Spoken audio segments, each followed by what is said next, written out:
Good evening, Facebook. Hello, everyone. It is Saturday, October 25th, 2025. We hope you're doing well. We've got a list of things we want to talk about tonight. We do. It's been a busy couple weeks. I don't even remember the last time we made a podcast, even though I think it was it last weekend or 2 weeks ago? 2 weeks ago. So 2 weeks ago. So we are going to be talking about Volusia County Commissioners meeting in DeLand, Florida, Tuesday, October 21st at 4 p.m. Then we're going to be talking about Jessica Saxton and Tanawah's tour across the nation and their citizen report survey. And then we're going to cover my Washington, D.C. trip with Mark Ludwig November 4th with his team for Title IV reform. And then fourth, we're going to talk about my new Illinois appellant case that I finally, after 5 years, have the ability to do. And then finally, I'm going to address my daughter, Bianca Elizabeth Serlick, who just turned 14 today. So, Pete, what was your experience on Tuesday? Well, so Tuesday, you, me, and nearly a dozen other folks met up at the Volusia County government headquarters in DeLand, Florida, and took the opportunity to address the Volusia County commissioners during the public speaking portion of the meeting, where any citizen is allowed to speak. The meeting itself was interesting. There was quite a bit of old business, call it. So there was a lot of people there to address the commission based on something they voted on at the prior meeting, which was to eliminate a bunch of funding for the arts programs in the county. So, of course, for all of you guys that signed up to speak, kind of got pushed to the end. They did have Tanawah and one other guy, I think, were able to speak in the first part. Mm-hmm. And that kind of got the commissioners kind of didn't know what hit them, if you will. And then all of the mothers and one of the fathers were able to speak in the public speaking at the end of the meeting. And everybody gets 3 minutes. And, the pretty powerful stories that were told. Mm-hmm. Yeah, so I'm a trained public speaker. So for me, public speaking, especially in front of government officials, is not really that big of an issue. But the topics I've always covered as a scientist are water quality concerns, environmental concerns. I've spoken out very much as a kid for teachers protesting in pay, supporting our teachers. So this was much different for me as a public speaker because I'm telling my own heartbreaking story, my children's story, in front of all of these people.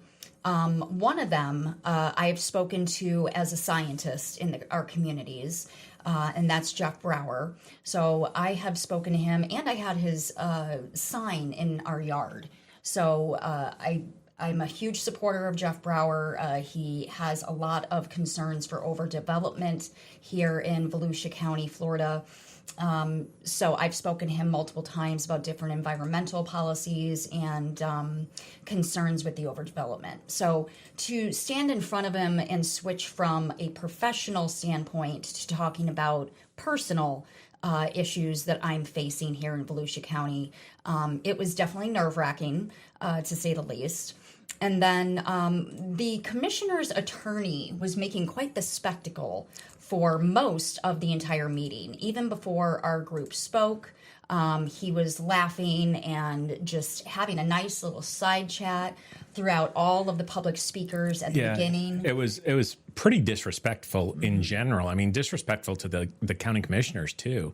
Yeah. This guy, he is the appointed attorney for the Volusia County Council. So he's not the attorney for the county. He's not anybody's individual attorney. He represents or he gives legal advice to the council. And this guy was just sitting there laughing. He not only did he laugh at you guys, But he was laughing at the folks that came to speak About on the arts funding that got cut. He's just sitting off to the side, having a ball and not doing his job. He was basically called out 3 different times by the speakers. Yeah. Adam called him out. Jessica Saxton called him out. Adam turned to him and said, "Can you shut up? This is not your time." In the middle of him speaking, Adam stopped to address this attorney. Then Jessica called him out. Yep. And, if you've watched any of Jessica's videos, she has been doing this for a long time. She has spoken to a lot of different local governments, and she doesn't usually get rattled. And this guy got under her skin, and she turned to him, said a few things, and then, the chairman was trying to redirect because you're only supposed to address the council, not any individual. Right. And then as we were leaving, after everybody in your group said their piece, you actually stopped right in front of him because he was still laughing. Yeah. And right in front of all of us. You called him out. So. Yep.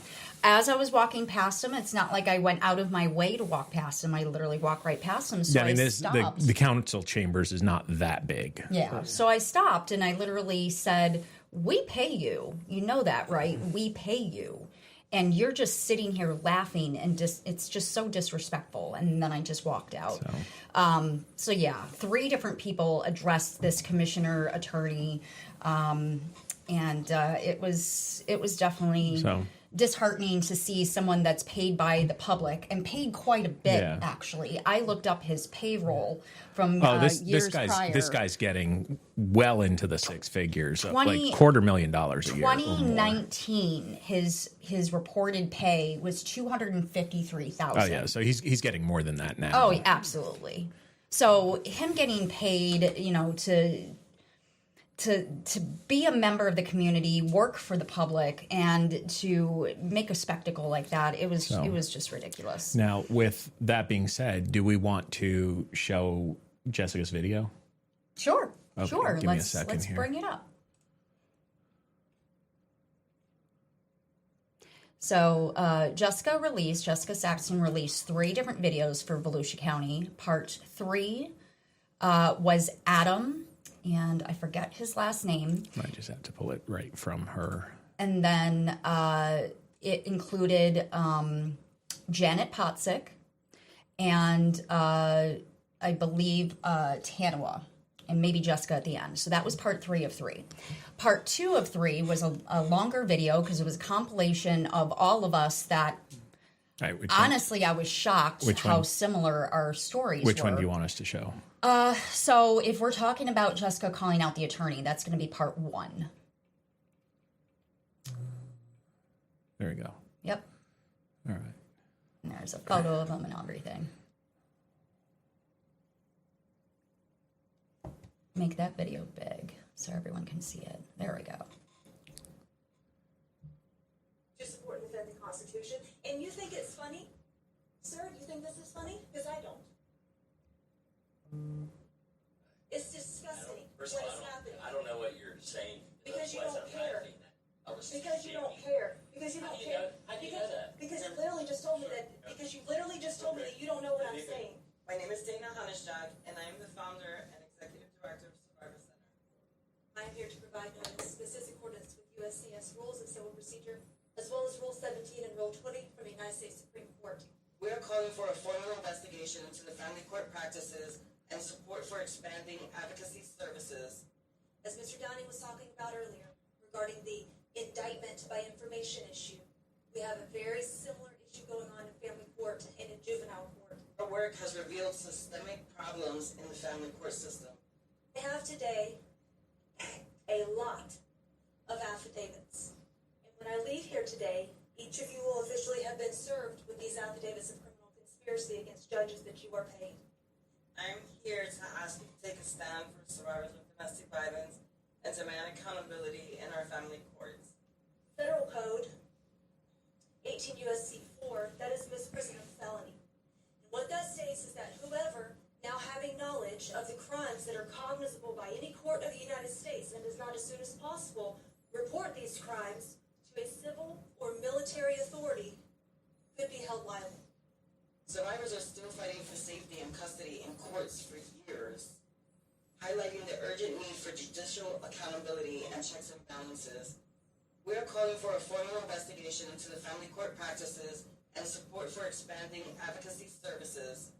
This is prima facie evidence of crimes that have been committed by the judiciary that you are paying in this county for unlawfully removing children from parents who have spoken here tonight. On your record, in this court of public opinion. Survivors are often re-victimized by the very process meant to protect them. I'm sure somewhere around here, if we did an audit, we would find a budget. We may be able to uncover some more criminal actions.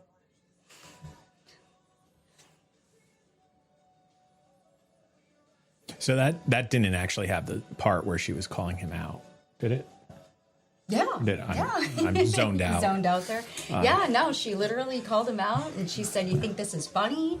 And then he literally says, "I don't even know what you're saying right now." Yeah, because you're having side chats and laughing and not paying attention. That's why you don't know what we're talking about right now.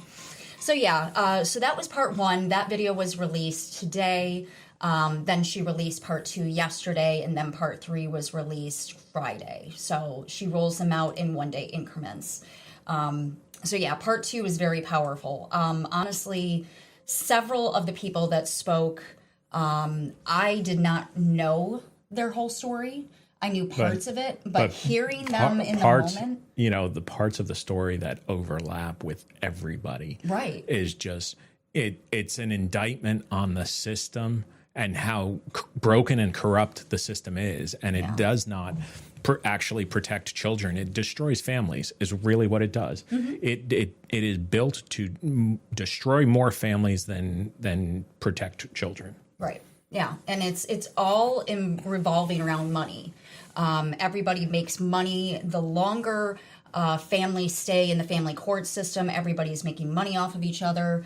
No one is putting the children's best interest first. That's part of why I'm getting a little ahead of us, but part of your upcoming trip is to Title 4D reform. Address where the money's coming from. Exactly. So exactly. We'll get into that a little bit deeper here in a minute. Yeah. So I want to touch on Jessica Saxton and Tanawah Downing's tour. So Jessica Saxton's tour is the hashtag Justice Without Limits, and then Tanawah Downing's hashtag is We Shall Be Free. And so Tanawah focuses on the criminal activity, where people are incarcerated for wrongful reasons. There could be plenty of reasons why people are in prison and jail for wrong reasons. But ultimately, if anyone's watched Orange is the New Black, it's because these jails and prisons are for profit now. So the more people you have behind bars, the more money the owners of these prisons make. And it revolves around money. So Jessica's, movement with this kind of coincides with Tanawah because, like Adam, Janet Pottsick, she was jailed without a jury, an indictment, anything in family court because and she wasn't interference with child custody, and it wasn't even her kids. Yeah, she wasn't even one of the parties of the case. She was just a friend of the father. Right. Of Troy. And, hearing Janet and Troy speaking separately, it put the story really in perspective. Yeah. And I'm like, wow, I didn't realize, how similar but different her and Troy's story was. Well, then the other thing, too, is, what they pointed out, because they have...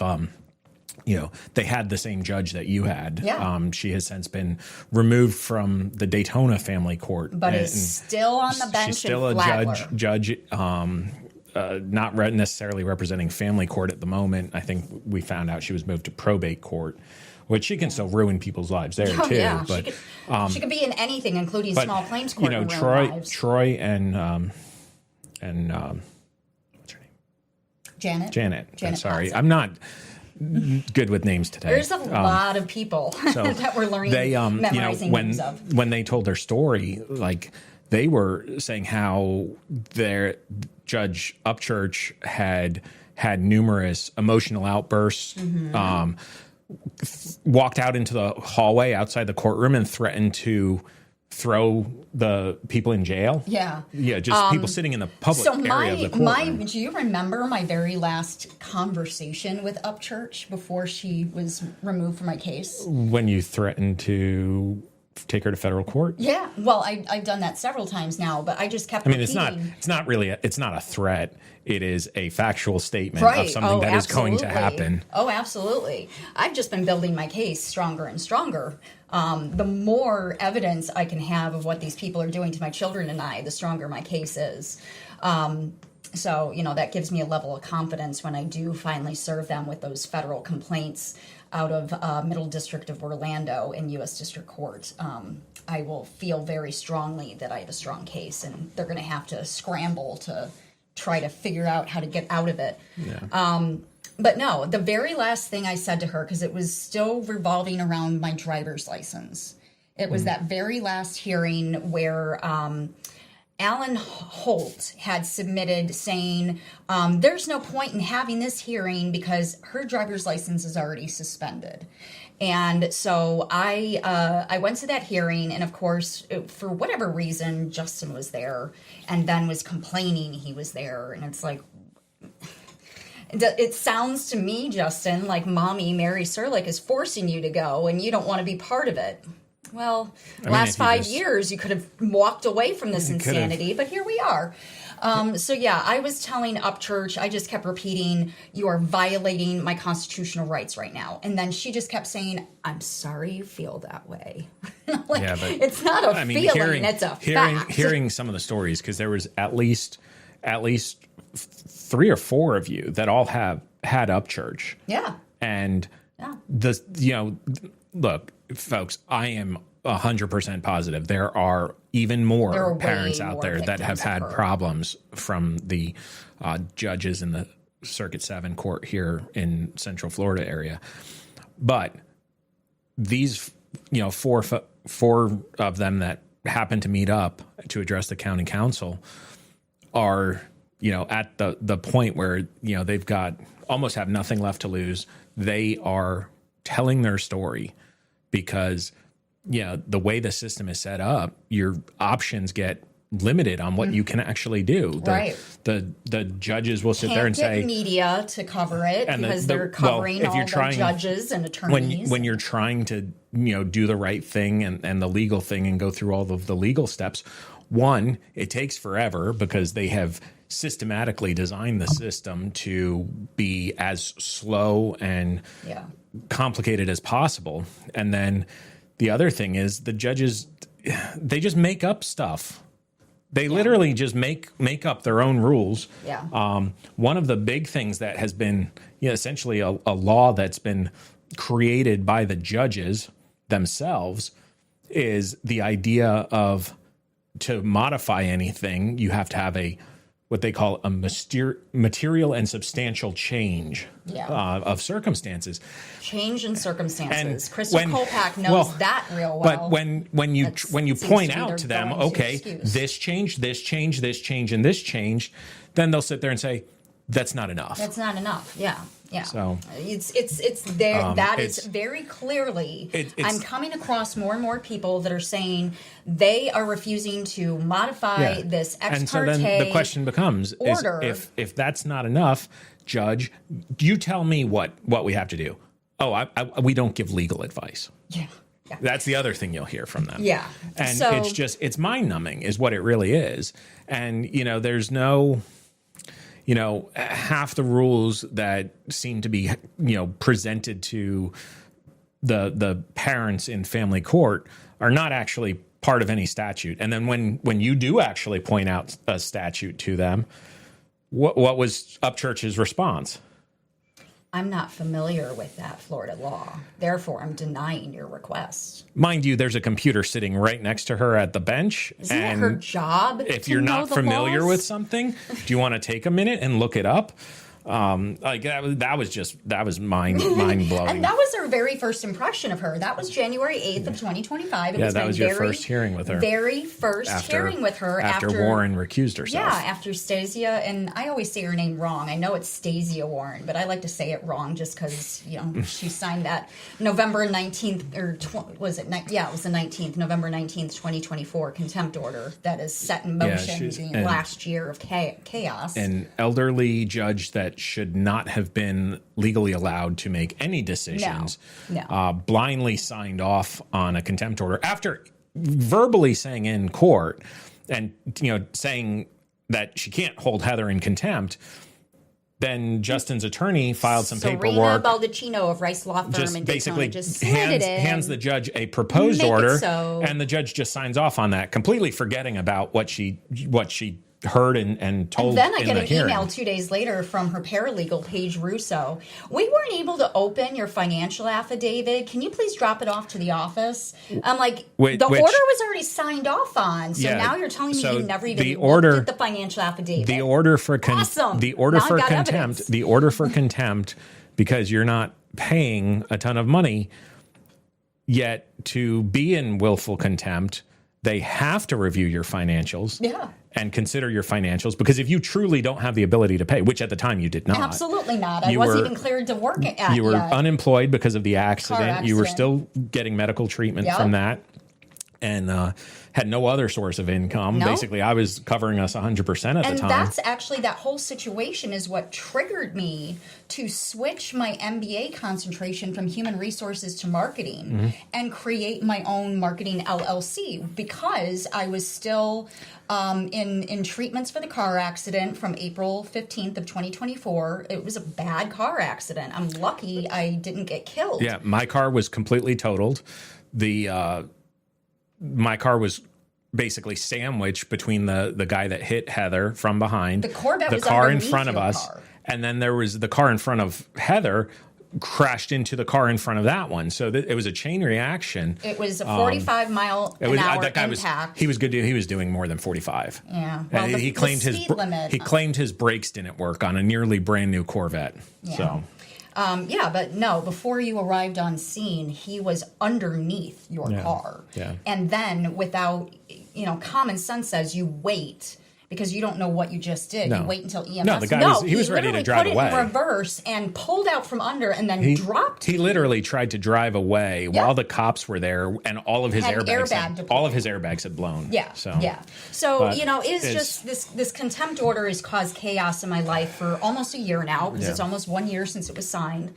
And it is basically I'm a victim of the Title IV-D problem. Yeah, and not only, and so the crazy part is, and unfortunately we didn't know this at the time. Honestly, had we known it at the time and presented it, then Serena would have corrected the issue and filed whatever she had to file. But the reality is, to enforce child support orders in the state of Florida, when the order comes from out of state, it must be properly registered under it's Florida Statute 81 something. Yeah, UIFSA. It is different from the child custody statutes.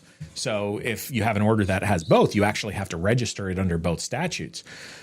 Yours was not registered under the child support statute. Literally, DIN number 1 that Mary Jane Nettles filed August 7th of 2023. Volusia County Circuit 7, the Florida Department of Revenue is committing fraud. Are literally violating Florida state law because they are enforcing an order that is not registered for enforcement. Mary Jane Nettles, my attorney, her cover sheet literally has check boxes. And one of them is monetary, and then one of them is just parental. No. Okay?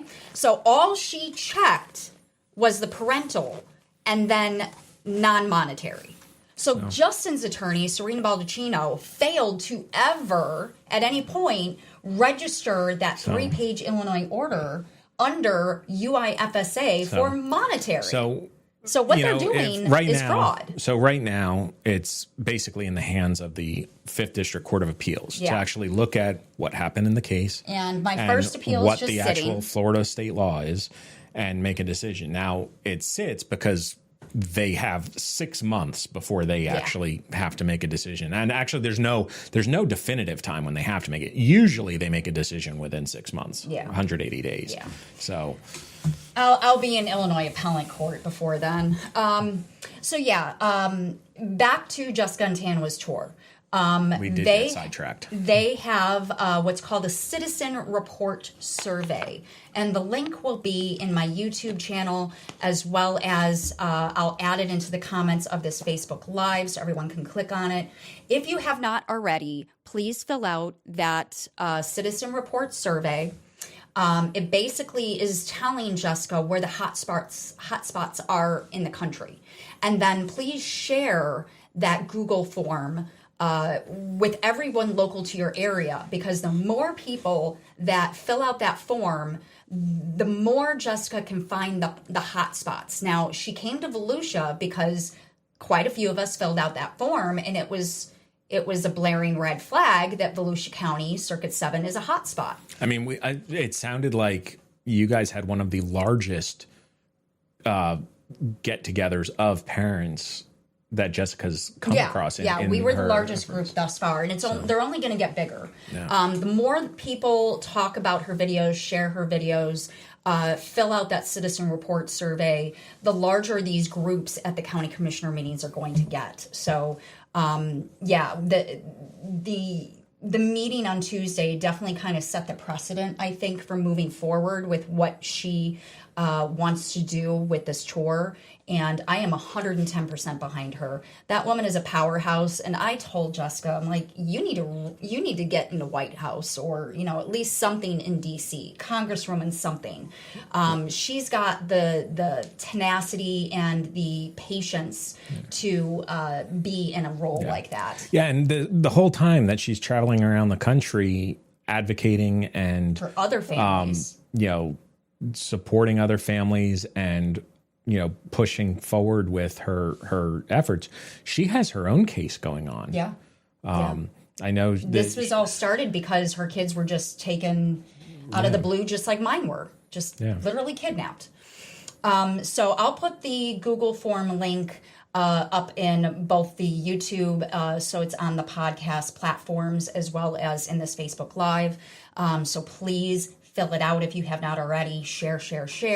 The more we can get this out on all the social media platforms, the more data we can get. And as a scientist, I love data, so let's get that done so we can help each just other one across of the the nation. last things related to speaking at Volusia County and with Jessica and all of that. Everybody that we met that spoke, you have invited them onto the podcast. Yes. So we're gonna. I want to have a special pre-recorded Zoom episode where all of us talk about how we felt in the moment. Because I know for me, I was shaking. I was physically shaking. I was holding my kids. One of the very last photos I took of them, all four together, lined up on the little crossover bridge in Fox Lake, Illinois. We were all happy because District 114 had brought the kids back physically in person. They weren't doing virtual school anymore. That was just a month or two before they were taken. Not even. Less than 2 weeks before they were kidnapped from Kitty Cottage. So I was holding the 8x10 of all four of my kids, that photo I took.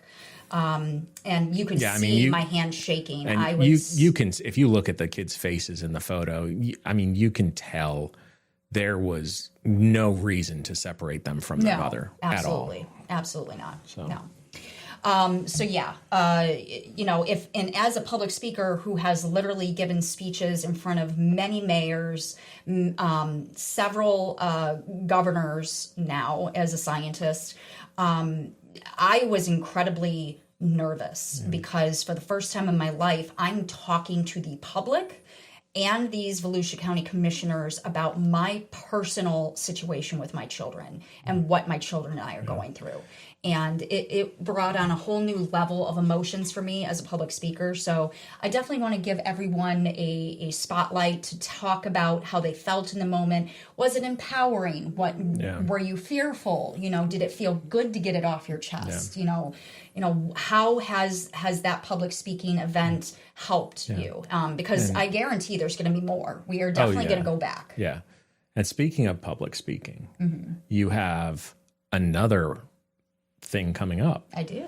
So you have actually, Heather has been invited to travel to Washington, D.C. with Mark Ludwig and his team, specifically to address members of Congress to lobby on or to speak on behalf of Title IV-D reform, which anybody that's new to the family court issues, Title IV-D of I believe it's of the Social Security Act, or it's of the Medicaid Act, something. Yeah, so it was created in 1975. Yeah, it is what allows for states to siphon federal funding for every child they kidnap. Yeah.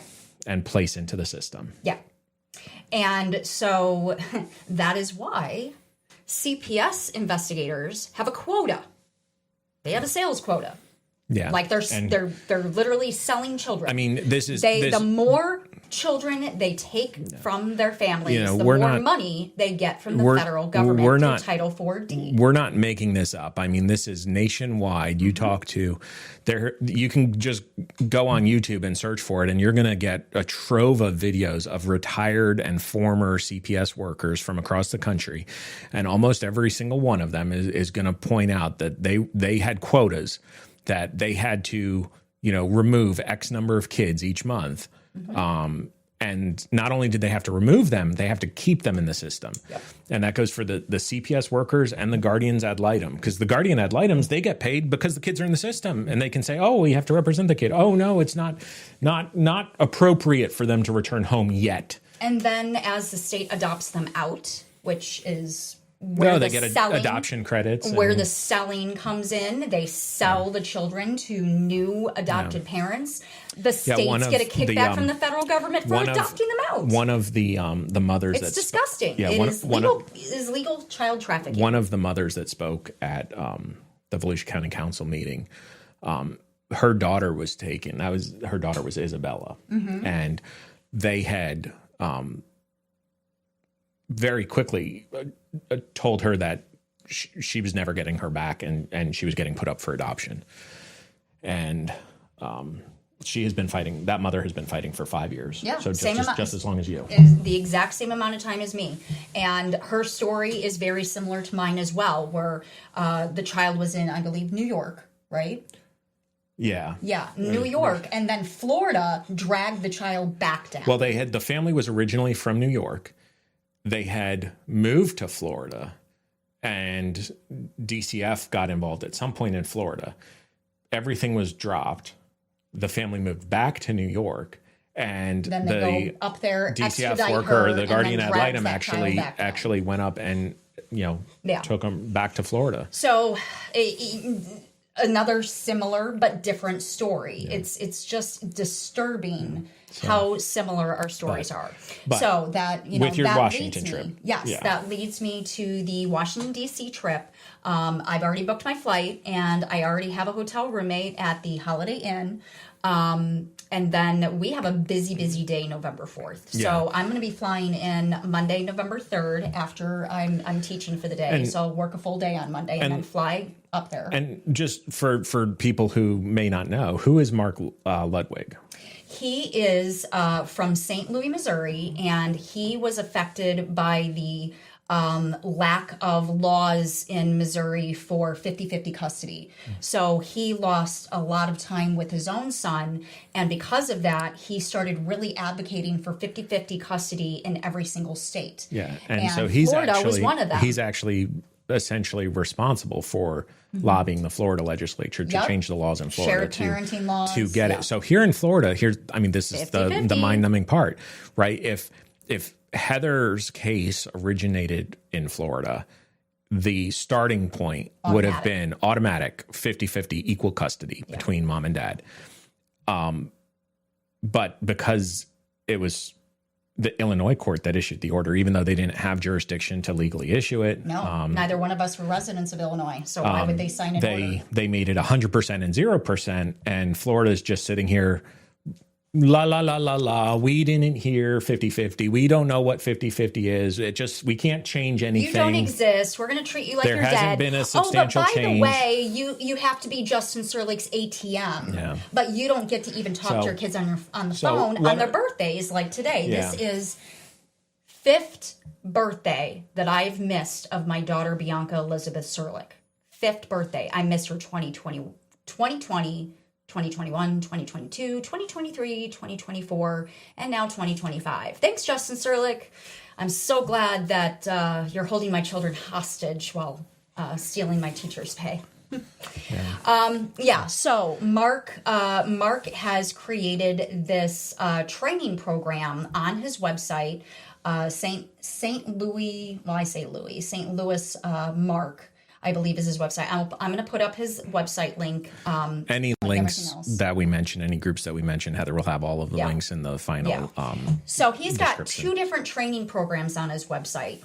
You can do a really intensive training program, which is like, I think, $300 to $400, or you can do the $30 a month, which is the legislative team that he's training people to, basically the proper way to address politicians, the proper way to speak to them, a Democrat versus a Republican. It is a lot of useful information. It goes beyond, it's not just how to talk to the federal House of Representatives and Senators. It goes into a deep dive on the history of Title 4D. But it also, the advice or the instruction on how to talk to your local politicians and state level politicians is pretty much universal, and it's really good advice.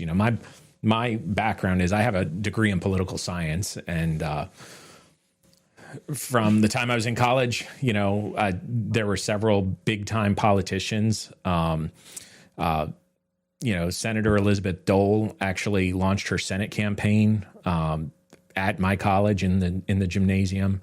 The Pat McCrory, he was the mayor of the city of Charlotte. He was actually a graduate of my political science program. We had the same poli-sci, faculty advisor. Did you ever think that you'd be in a relationship with someone that was going to be going to D.C. for Title 4D reform? Isn't that funny how that worked out? Didn't even know what Title 4D was until now. Poli-sci major. But I mean, the what they're saying and the how they're building up their team to be able to effectively lobby and advocate for the needed changes. Title 4D reform is just it is a major part of the family court system, but it's a minor change in it's one part. I don't want to say minor. It's one part of a much larger set of changes that need to occur. Title 4D will hopefully cut off the funding supply. Right. And, when you don't have that pool of federal funding, all of a sudden these quotas to, keep a ton of kids in are going to disappear because now you're having to use state funding. So the state's only going to pay when they truly need to remove, kids from households where there's truly a danger. Situations where they should be removed. Not where they're just, we didn't like the way mom looked at us today, so we're just going to take all the kids. Right. Yeah. So Tuesday, November 4th is a very busy day. We have a reception that we're going to be joining Mark for. That is going to be really cool. That's at the Capitol Hill Club. Yeah. So it's a pretty prestigious and well-respected reception. So I am super excited to see who I can meet there. And here's the thing, guys. Yes, we are still in a government shutdown. But that does not mean that we cannot get things accomplished while we're there. There's still going to be senators in the Capitol area. There's still going to be House reps. There's people that we can talk to. And then that means that we would probably, where we normally only have like a 5 to 10 minute window to talk to them because they're jettisoning all over the place. now might have a we little bit might more have time. more time, so we can focus on more But of the issues. If I had to make a prediction, I'm going to guess they're going to pass a budget, get the government reopened on November 3rd. We'll see. It'll be interesting. It's, who knows what's going on, but we're going to make the best of it regardless, and it's going to be fun. I have been to DC before. I went. You have really been looking forward to this. I mean, you've been for a while now. Really since you started saying I'm going to get myself to Washington DC. I don't know how, but I'm going to get there. Since you've started getting loud and vocal in public with telling your story, you have had it in your mind that you will be getting to DC at some point. Hello. She's a shoulder cat. So here you are. I have been to DC. I got to go there on my 8th grade field trip. Mr. Sexton was our social studies teacher that went with us. So I got to do the White House tour. I got to see our Declaration of Independence. I went to the Smithsonian. I went up the National Monument on a day where the elevator wasn't working. So we literally walked up the staircase. That was fun. And then when you get back from Washington, D.C., we've got a couple more public events, not necessarily direct public speaking events, but we've got a couple more events that are going to be loaded with politicians. So through my job, I'm actually a table sponsor for a event hosted by the Daytona Chamber of Commerce. It is a charity event. It's the one table event. So we're going to be going to that in November. Mm-hmm. And then I've got the Port Orange South Daytona Chamber of Commerce where I'm on the board. Mm-hmm. We have our annual dinner. And you went to that with me last year. Mm-hmm. And there was basically, it was a room of every prominent business owner and politician in the Southeast Volusia County area, Port Orange, South Daytona, Daytona. So. Yeah. And then we have, was it Saturday, November 8th. Yes. So Saturday, November 8th, Dee Warblun is hosting Karen Dasani and After Awareness. Dana with Survivor Center will be there. I will be there with my nonprofit, Justice for the Serlick Children. This is essentially the event from last year where it was where the reality check glass was broken. Yeah. And you realized you were not alone. No. So I know we've talked about this before, but this event is a fundraiser for After Awareness. It is a charity night. Which After Awareness is about educating people about legal abuse, judicial abuse, whatever term you want to call it. Legal abuse, not necessarily just with family court, but also domestic relations and just using court our in courts general. as a weapon to hurt another human. But what happened at that event last year is we just went because I was part of the Chamber of Commerce and they had come to our meeting and asked us to help support them. So several of us from the Chamber of Commerce went, and I had you come with me, and we had no idea what it was going to be like. And then they had several speakers. Dana was one of the speakers. Mm-hmm. Dee was one of the speakers. And Dee's story was really what sent me emotionally over the edge. Every single speaker, as they're starting to tell their own stories, you're sitting there and your jaw is kind of dropped. And you're just like... Because I'm literally hearing my story come out of other people's mouths. I'm not the only one.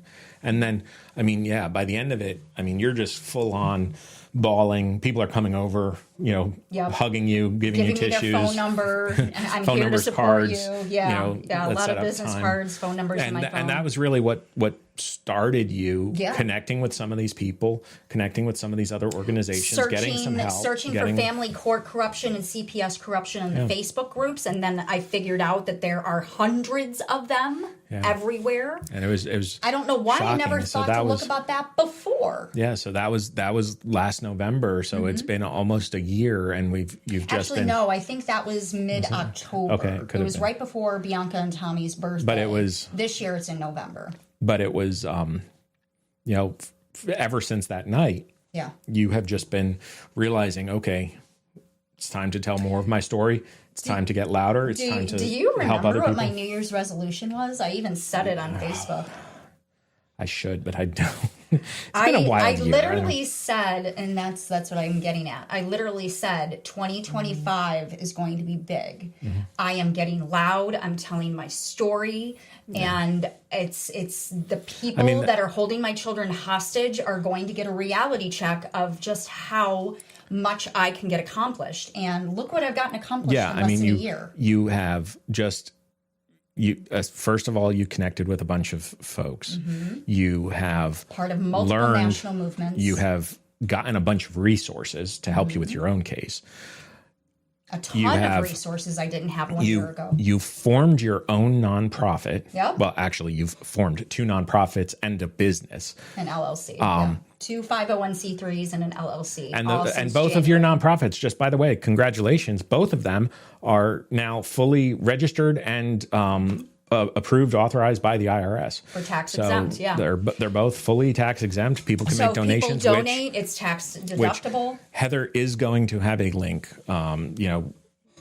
She is asking for donations to help offset some of the travel costs for this upcoming trip. The reception alone is costly. So yeah, I'm looking for donations through my 501c3 nonprofit. Here's the thing. If you're listening to this, if you want to donate, but it's going to put you in any kind of financial issues, don't. Yeah. We don't need the money. This is just trying to, one, allow people to make a charitable contribution to a worthy cause, help offset the travel cost a little bit. But again, we don't want anybody to put themselves in a financial bind just because, you want it to make a donation. But certainly if you have the means and you would like to help support this, 100% the donations are offsetting the travel cost and the reception cost. You will definitely be posting photos of the trip and videos. Oh, absolutely. But you're not allowed to even have your phone out in the reception. Yeah. The reception, it's very private. Apparently, the congressmen and senators don't want photos on the press. So but there's going to be a lot of photo opportunities, and I'm so excited for this. I feel like is going to set the precedent for the future and where I want to go with my nonprofit dedicated to my children. And then I'm flying back Wednesday morning simply because the reception goes kind of late. I do not want to miss any of it. That's the whole point of going, is to talk to these congressmen and women. There was no midnight flights. Right. There was no midnight flights. Coming back to any Central Florida airport. I'm flying back Wednesday morning. So I'm leaving Monday night, flying back Wednesday morning. I already have a substitute teacher for my classroom and everything. So I'm just super excited to be able to be a voice for so many people that are in my position where they are being forced to be ATMs for the other parent while the other parent holds the children literally hostage. I mean, how you need to look at it. The children are being held hostage, and the child support is the ransom. Yeah. It's disgusting. But in your case, I mean, you are paying, and you're still not getting any contact 60% with the kids. of my teacher's paycheck is going straight to Justin Serlick now. What we do know is illegally. That Justin and his family continue to lie to the kids. Yeah, absolutely. You got your daughter Bianca. Here's the thing. We get messages every once in a while, and there's no way to know for sure where they're coming from. Right. So you got some text messages the other day from a phone number that you've gotten messages from before. Yeah. And it supposedly was your daughter Bianca. We know that Mary Serlick and Laura Stiles pretend to be people they're not. Yeah.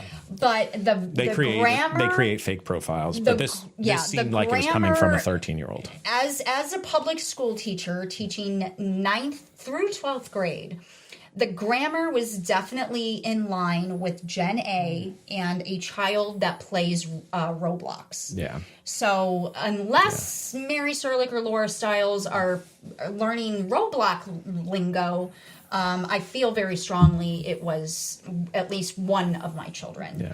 My father has the entire texting history. I printed it out and emailed it to him, so my father was able to read it, and even my father was like, this is highly inappropriate for a 14-year-old. So my children are absolutely being lied to, and that is child psychological abuse. It is, parental alienation. There's many terms it's basically for it, they've been lied to enough that they, to some extent, have turned against you because they don't know any better. Exactly.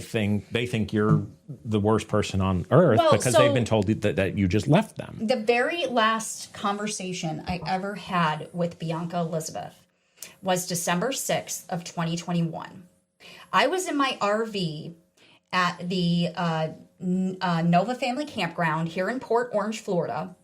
And Bianca and my other children were at Mary and Ira Serlick's house here in Port Orange, Florida.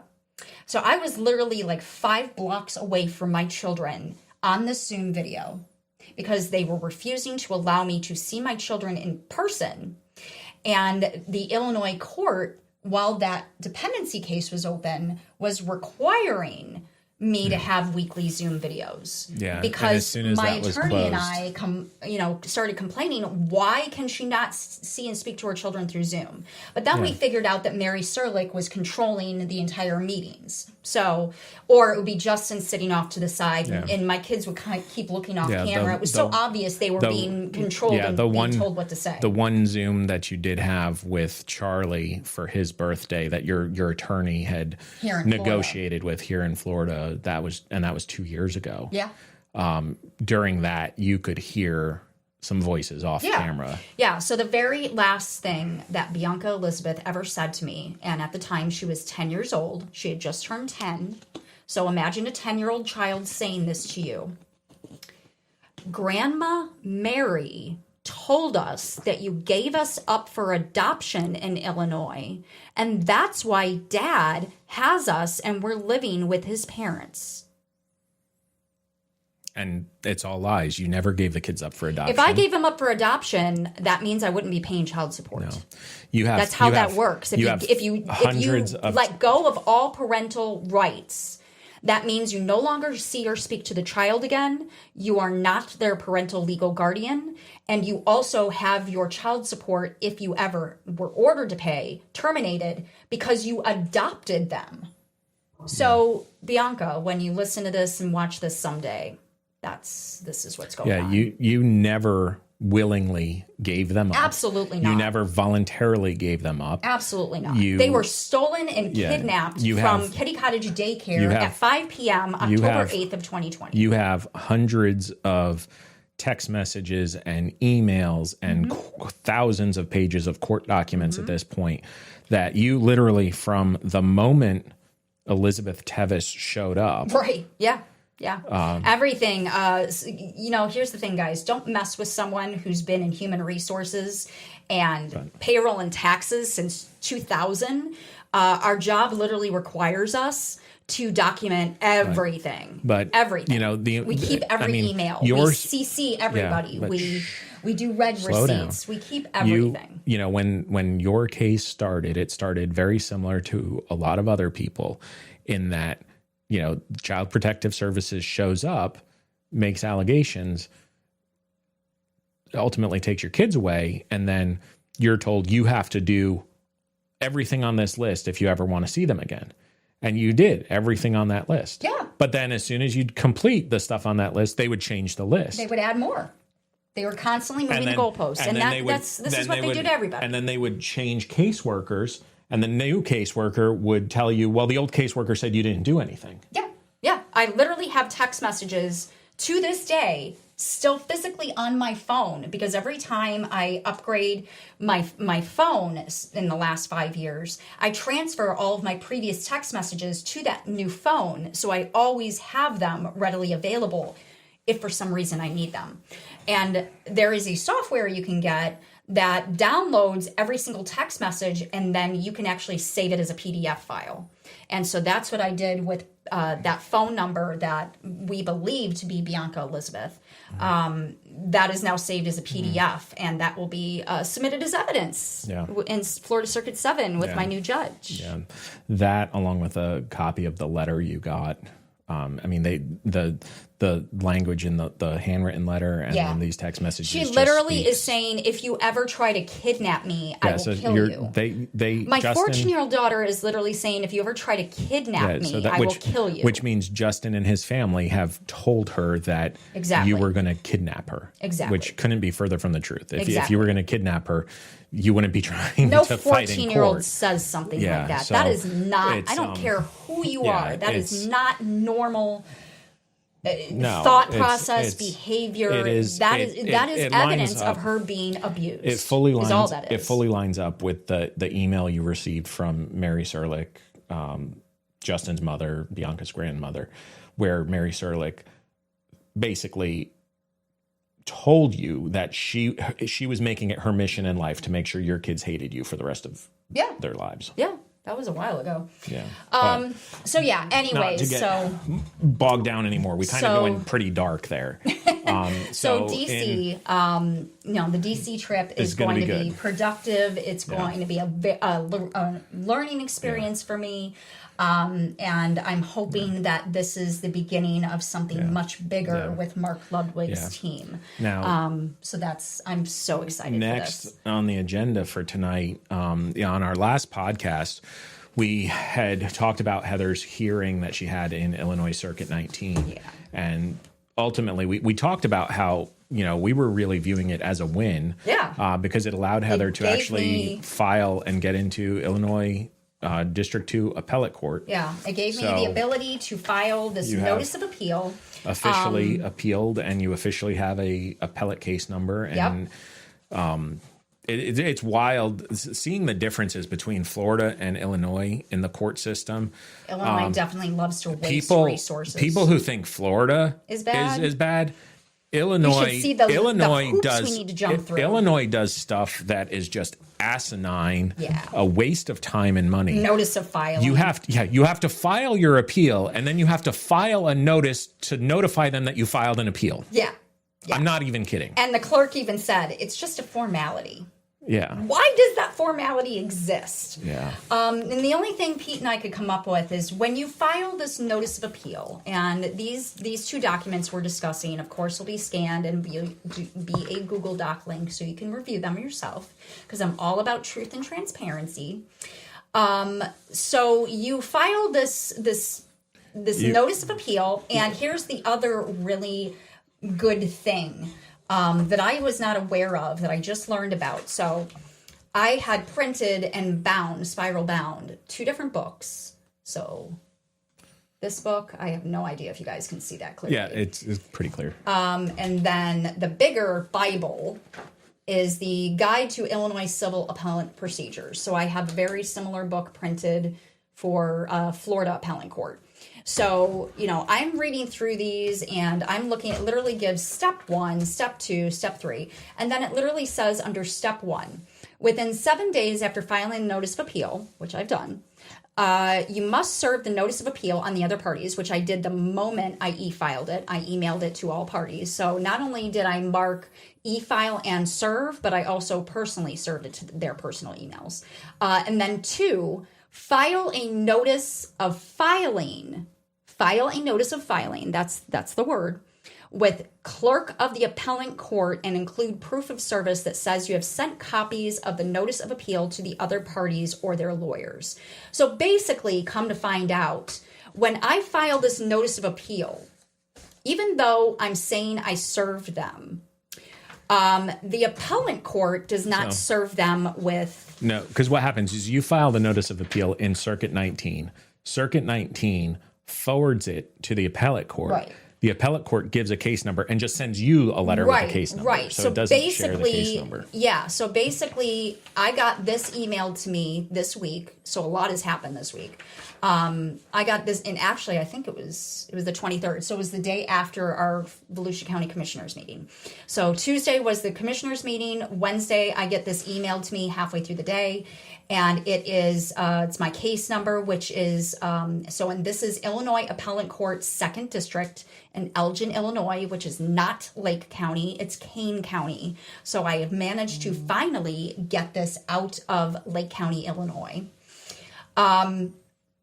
And then in my case number or my appeal number is 2-25. So second district, so 225, which means the year it was filed, and then -0481. So my case number specifically is 0481 because everyone has the 2-25 for 2025. Which is kind of wild that there's only 481 cases so far this year. Yeah. And we're 10 months in. Yeah. And you're Lake County, Illinois, and this is for Lake County, Illinois likes to do non-final, non-appealable orders. Lake County, Illinois has a bigger population than Volusia County here in Florida. But, absolutely. But for District 2, there's, 3 or 4 counties that feed into that district for the appellate court?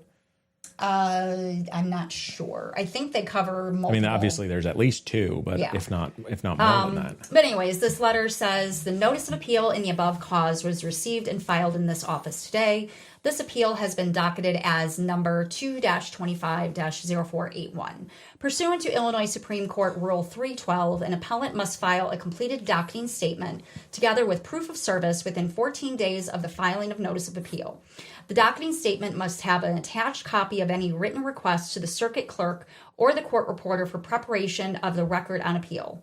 Generally, when filing the docketing statement, an appellant must pay a $50 filing fee. However, if you're indigent and unable to pay, blah, blah, blah. Well, I'm just going to pay the $50 fee because I don't want to deal with any more extra work than I have to. Yeah, it's kind of insane. The fee waiver affidavit process that you have to go through in Illinois. It's much more complicated in Illinois than Florida. They force you into a hearing with a judge. Yeah. So that is what has happened thus far with my Illinois Circuit 19 petition for relief and vacature of that 3-page order that is allowing Justin Serlick to hide my children. I was not present. It was ex parte. It violated a plethora of my constitutional rights, my due process rights. It ordered me to pay $785 a month to Justin, and then in that same paragraph said that I never gave them a financial affidavit. So where did the $785 come from? We actually started investigating. We figured out that it was expenditures that he listed on his financial affidavit. Yet in February 28th of 2022, the same judge, Marnie Slavin, had ordered me in an actual order to transfer the case to Florida because I was no longer a Illinois resident and Justin was not a resident for over 2 years. So why would I give them a financial affidavit when in February I was ordered to transfer it to Florida? Why would I give them anything? And here's the thing too, because some people have questioned, Heather's assertion that Illinois didn't have jurisdiction because the case was opened in Illinois, and typically, but neither of us were legal residents of Illinois. Typically, in most cases, according to the UCCJEA, when people are, residents of a state and they open a family child custody case in that state retains jurisdiction throughout the course of that. But, and there's a big but, there are things that cause them to lose jurisdiction. And in your case, according to Illinois state law, what caused them to automatically by it's called by process of law. We're not even talking about UCCJEA, and this will be my this appeal. Is actually, they lost jurisdiction through a provision of the Illinois Marriage Act, and that was once the children and both parents moved more than 25 miles beyond the border of the state of Illinois, they lose jurisdiction. Period. End of story. So, that 3-page order was the Serlicks buying my children in February, from Illinois Circuit 19. In February, you had the Circuit 19 judge in Illinois acknowledge that nobody was in Illinois anymore. Yeah. That you were all in Florida. She told you to transfer the case to Florida. In that moment, the court acknowledged that nobody was present in Illinois. So the court acknowledged that they truly didn't have jurisdiction anymore, or they should have acknowledged that. And that should have been the very last thing that court ever issued. Yeah. The next thing should have just been could have been a UCCJEA conference between a Florida court and the Illinois court. That's what should have automatically happened. But that's not what happened. No, because they were stealing my children from me. You have Judge Marnie Slavin, who has so many issues, when she was serving in family court. Murder-suicide in Buffalo Grove, which is what triggered her to be silently removed from family court. 6 months after she signed the order in your case, she...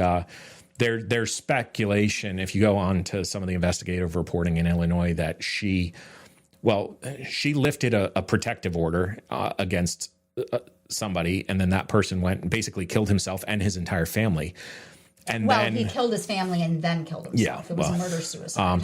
but then the when they went back during the investigation and were looking at the court documents, there was very suspicious handwritten.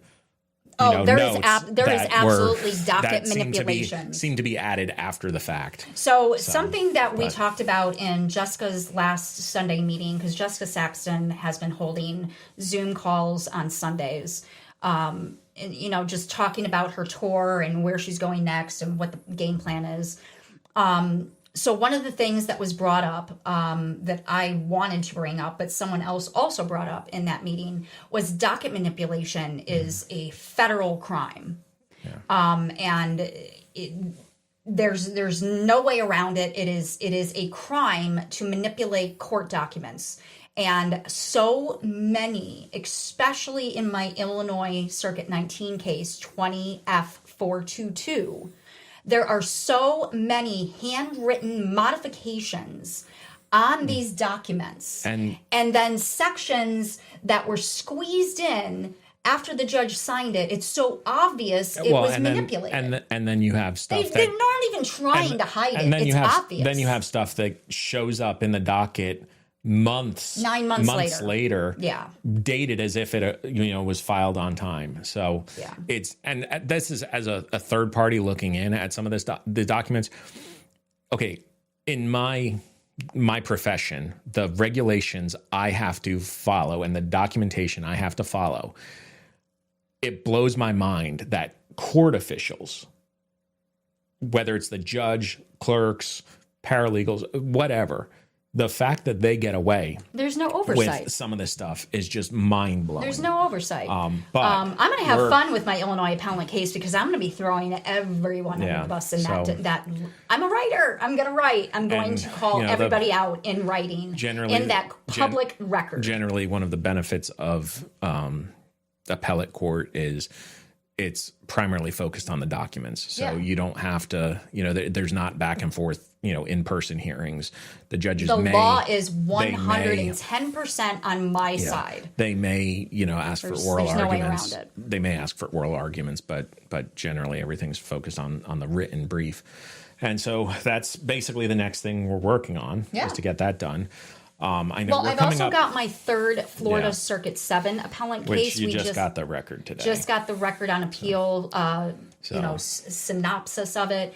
And then typically once I get that in the mail, usually I don't have the exact date, but I've got 3 appellant cases in District 5 Court of Appeals in Daytona, Florida. For Florida Circuit 7. And the first one is still sitting. I did my initial brief. Justin was supposed to submit his reply brief. He never did. So I then filed a notice of him not filing. So now it's on the record that I am fully aware that he had 30 days to submit that reply brief and he never did, which means under Florida law, they're supposed to just only look at my argument and make a ruling on that. But of course, it's just sitting. Yeah. Then there is the second case that I just recently submitted my initial brief on, and I think we're just now at that 30-day time frame. Yeah, I have a calendar on my desk that shows me all the time frames that Justin has so much time to submit a reply brief. It's within 30 days of me submitting my initial. And of course, I haven't gotten anything from him on that second appellant case. And then I now have the third one. And those two kind of revolve around my driver's license. Alan Holt attempting to suspend my driver's license. Yeah, and basically Florida not actually having legal authority to enforce because the order was never registered for enforcement. No. So they seem to think that I don't know the laws, and I do. Now we've covered a lot. We're now hitting the time just over an hour. I know you wanted to address your daughter directly. Are you ready to do that? Yes. Okay. So let's bring her picture up. She does not look like this anymore. I barely know what she looks like because she's been hidden from me for 5 years. But this photo that we're showing you. Is it up yet or? Yeah, it's what you're looking at on Facebook is delayed. Okay. All right. So this photo of her in her Cub Scout uniform, This was actually the very last photo I took of her before she was kidnapped. Pete, does she look like she's abused or unhappy? No, she looks like she is one of the happiest children on earth. She looks so excited to be participating in scouting activities. I know she watched her older brother and sister go through scout. I mean, she was raised as a scout baby, essentially. So Bianca was born October 25th of 2011. Ariana and Tommy got really involved with Girl Scouts and Boy Scouts in 2015. So Bianca was 4 years old when Tommy joined PAC 179. So PAC 179 of Ingleside, Illinois, quite literally raised Bianca. And so as a family, we were very involved with Girl Scouts and Boy Scouts. So she was at the time this photo was taken, she would have been a brownie crossing over into juniors in Girl Scouts. She was dual enrolled. She always did everything that Tommy did in PAC 179, but she didn't get to actually earn credit for it. She didn't earn the badges. She didn't earn the pins and all of that. And then the year before this was taken, BSA started opening up to girls, starting with Cub Scouts, and then the following year, Boy Scouts, because they're two different levels. So Bianca was the very first girl to join PAC 179. So she has what's called a founder patch. She is a founder of the girls joining. Ariana and I both have the same thing as well, but for Boy Scouts. And she was so excited because the shirt she's wearing is actually her older brother Tommy's shirt when he was in PAC 179. And then they came out with these adorable skirts. So that's actually a pair of shorts, but it's got this little fabric flap to make it look like it's a skirt. So she was so excited because she's a girly girl. I have no idea if she still is, but she was a girly girl at the time I took this photo. So this Cub Scout meeting on a Tuesday night, so it would have been Tuesday, October 6th, I believe was the exact date. And I'm just rambling this off the top of my head. But they had just started the whittling chip card. And what that is the scouts have to demonstrate that they know how to use it's your license to use a pocket knife as Cub Scouts. Yeah, exactly. So she watched Tommy earn his, she watched Ariana earn hers. And then once you go to Boy Scouts, it's a totem chip. Yeah. One of the few things I remember from my time in Boy Scouts. So she was, the reason she's beaming in this photo is she was super excited to get started on the whittling chip. And what PAC 179 does is, and I'm sure other Cub Scout packs, they give them a bar of soap. And then they are... I remember. Yeah, they're taught soap. how to carve it and use it properly and safely. And then they're taught the rules that you never point it at anyone. So she was so excited to start earning her whittling chip. 2 days later, Thursday, October 8th, 2020, is when her younger brother, Charlie, were at Kitty Cottage Daycare after school, in their after-school program, and Waukegan, Illinois DCFS investigator Jessica Lyman had gone to Stanton Middle School to talk to Ariana and Tommy, and then talk to me, and had just literally asked if I could follow her over to Kitty Cottage for a wellness check on Bianca and Charlie. I'm reluctant, but I'm like, okay, fine. It's just a wellness, it's just a check-in, blah, blah, blah, just to make sure they're safe. No problem. They're in an expensive daycare in Fox Lake, Illinois. So obviously they're fine.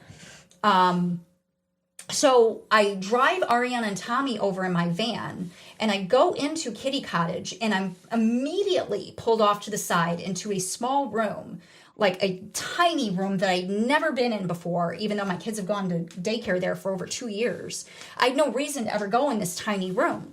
But they pulled me into the tiny room, then pulled Bianca and Charlie into the tiny room. And then all of a sudden, I'm getting text messages from Ariana in my van saying, "Mom, why are there cops here? I thought this was just a wellness check for Bianca and Charlie." Yeah. So they had 3 cop cars. Well, I'm inside Kitty Cottage with Bianca and Charlie kind of cornered, and I will never forget this day for the rest of my life. But Bianca was clinging to my arm, freaking out. Charlie, because he was only 3 at the time, was wrapped around my leg like a baby koala bear freaking out. Mommy, what's going on? Mommy. And I'm overwhelmed. I'm freaking out. I've got Ariana texting me saying there's cop cars outside. So I'm like, oh my God, what? My kids are going to be taken right now. I instantly in the moment had this massive, overwhelming realization that they were purposely putting me in a position that if I so much as even raised my voice, they'd use it against you. I would be walked out of there in handcuffs, because that was in a daycare, ages 6 weeks to 12 years. And they did this in front of a bunch of other parents. Oh, absolutely. Kids, parents, the daycare teachers, the director, they all witnessed all of this go down. My kids were terrified. So if you remember on Tuesday when Michelle was talking about how her 14-year-old, which guess how old Ariana was when this happened? Yeah, 14. So when Ariana was kidnapped from Kitty Cottage Daycare in broad daylight in front of everyone. Just like when Michelle's daughter was kidnapped from the ice rink. Exactly. By a dozen sheriff's deputies. Yeah, with a ton of Volusia County sheriffs. And Michelle is telling this story about how traumatized her daughter was. I'm like, you're literally telling my children and I story from October 8th, 2020. Yeah, I am hearing my children and I story coming out of Michelle's mouth at that moment. The crazy part to just, Michelle, she actually has posted, there's video of when the deputies were at the ice rink taking her daughter. It's scary. There is no reason her daughter needed to be hauled out of that ice rink like that. Like she's a criminal. That's what when I first watched that video, that's the impression I got. Like she had murdered someone and they were hauling her away. There was half a dozen deputies or more. That is trauma for life. Michelle absolutely has, and her daughter has a lawsuit. Didn't mean to get sidetracked because you specifically did want to address Bianca. So this is quite literally, this photo was taken 2 days before she was kidnapped from Kitty Cottage Daycare. So this is the very last photo I have of my daughter, Bianca Elizabeth. She was just about to turn 9 in this photo. So this was like 2 weeks before her 9th birthday. So she's 8 years old in this photo. So I really want to address her specifically in this video. Just look directly at the camera and talk to her. Yep. So Bianca Elizabeth, it's been 5 years since I took that photo of you. And in my mind, all I have memories of is those last moments with you. I can't even imagine what you've been through. You did not have the same path that your older sister Ariana had in Des Plaines.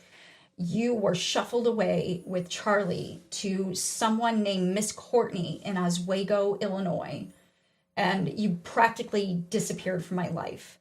The very first in-person meeting and only meeting we had about a month and a half after you were taken with Charlie, you had a complete breakdown and were refusing to leave that DCFS office in Glen Ellen with Elizabeth Tevis. You were quite literally clinging to me, refusing to put your coat and shoes on, and screaming at the security officer to stop making her go with Elizabeth Tevis of Camelot Care. While Elizabeth Tevis is sitting there recording us and then reporting this to her supervisor, Kayla Davis. And come to find out what she was reporting was the complete opposite of what was happening in the moment. You were refusing to put your coat on. You were refusing to put your shoes on because you did not want to go with that woman. And I don't blame you. It was terrifying for you and Charlie, and it was terrifying for me. The next thing, I have no idea if you're going to remember this or not, but the next thing we know, we are surrounded by Glen Ellen police officers in that room.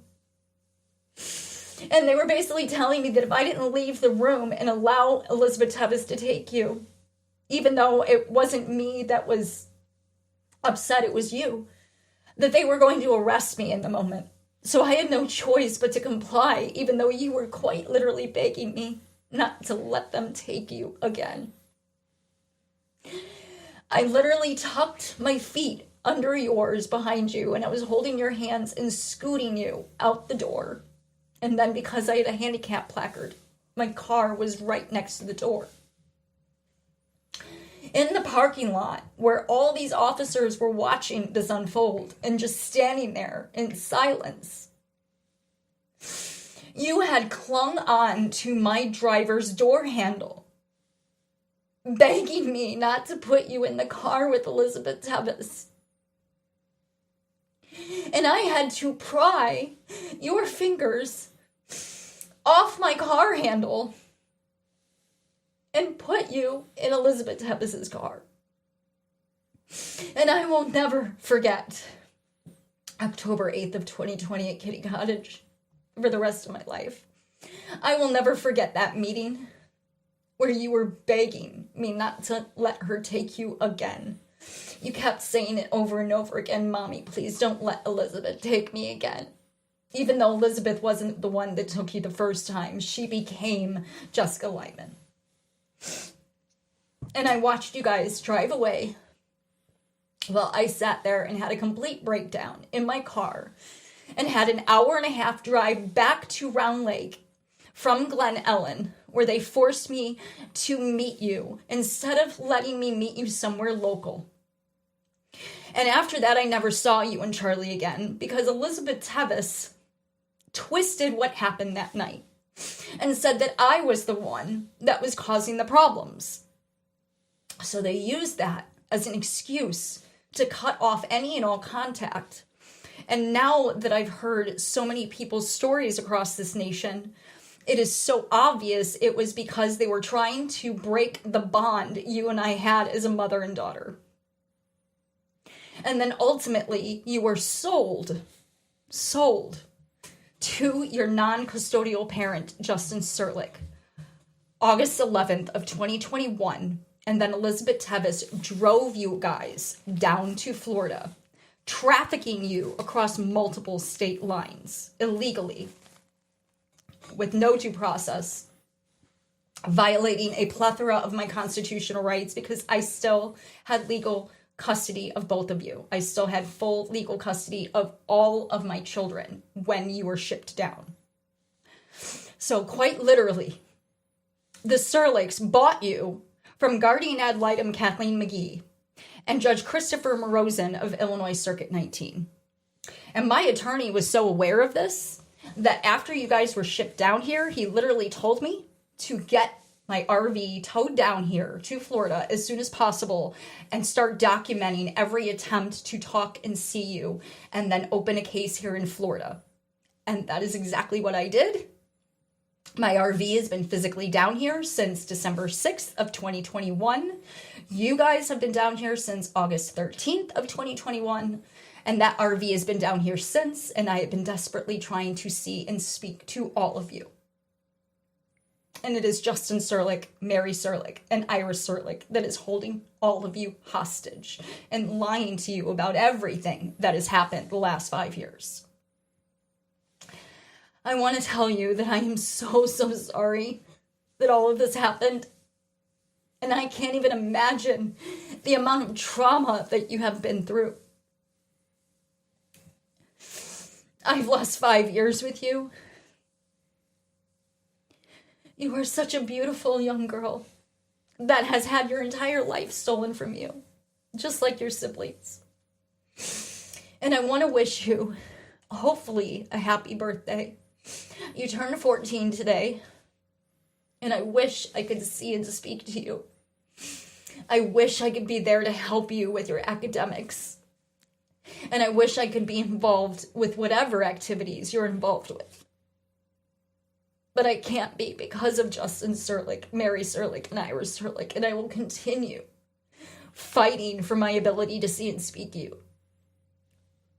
And I pray that someday you will see just how hard I have been working to get myself back to you, Bianca. I want to give you a little bit of history about your name.